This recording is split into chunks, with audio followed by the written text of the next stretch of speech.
Kami berempat tidak pernah takut sama istri. Enggak, Pak. Kami klarifikasi bahwa kami menyatakan takut sama istri. Sosok Sunardi Hadi, Kade Sidomukti minta maaf usai video tak takut istri viral, kini ngaku takut. Setelah videonya mengaku tak takut istri, beredar luas di media sosial, Kepala Desa Sidomukti, Kecamatan Mayang, Kabupaten Jember, Jawa Timur, Sunardi Hadi kini viral.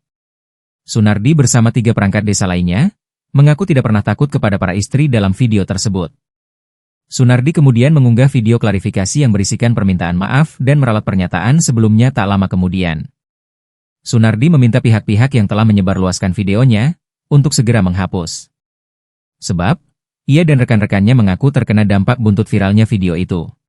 Terkait video kami kemarin yang sempat viral, yang mana kami menyatakan bahwa kami berempat tidak takut istri, dengan ini kami